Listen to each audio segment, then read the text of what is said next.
You think part of the solution could be, though, Ioan, is that, look, all our governments have spent a phenomenal amount of money on COVID, and they're looking around, they think, right, we need to regenerate it. You know, we need to regenerate. We need to think of ways to make more money. Let's be fair. If you want to monetize something, marijuana is the best way to do it, isn't it? Mm. Yeah, absolutely. And you've seen big incomes, being generated in cities that have legalized marijuana. And a lot of people in that business. And if it did happen in the UK, I'm sure, you get some of the same old,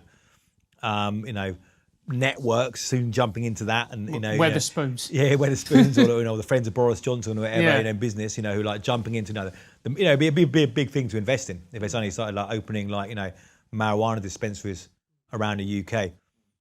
Sure, there's a lot of money in this, absolutely. I mean, if you've got, an industry that's, again, these numbers are pure estimates or guesstimates, but there was a UN thing talking about $300 billion globally, and that's $300 billion governments can tax or whatever.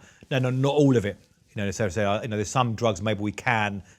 I don't know if heroin, you can ever allow people to go to the shop and buy heroin. But the thing is, this conversation doesn't need to be had in this way, does it? Because when we talk about decriminalizing things, let's say, we're not saying you can go into a pharmacy and buy a kilo of heroin. What we're saying is if you are a user of heroin, instead of putting you in prison, we make sure you get the treatment that you need, which is rehab, which is psychological help to deal with your underlying issues. I don't think anyone's advocating that these really, really damaging drugs like cocaine, heroin, etc., should just be freely available just to whoever wants them. I think there's got to be some nuance in the conversation. I think marijuana is something you could probably legalize, but other drugs maybe just decriminalize. They've done that in Portugal, I think in Switzerland to some extent with heroin as well. There's places in the world that have found a way of doing this. It doesn't have to be like free-for-all, Well, yeah, but that still leaves a problem, though, because when you, if you decriminalise heroin, so we decriminalise heroin in the UK, and let's say people spend, and just out, $1 billion on heroin.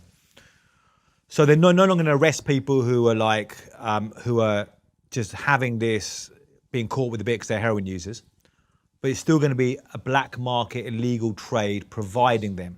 So you still then got the gangs, moving the heroin and making money from it and having the violence, and you've still got the cartels or whatever. Here a lot of heroin comes from, say, Turkey. But I think in Switzerland, organised crime. what they do though is they give them the heroin. Yeah. So that's another step. So that's another thing we could look at, where you have government programs and you have things like methadone as well. There's also other substitutes. Yeah. So we're expanding those kind of programs.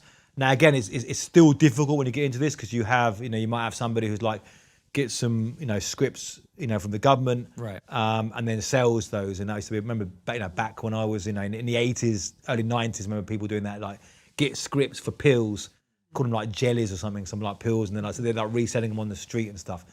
So it's difficult as well. But I think some of these we have to look at this stuff. We have to try and find ways.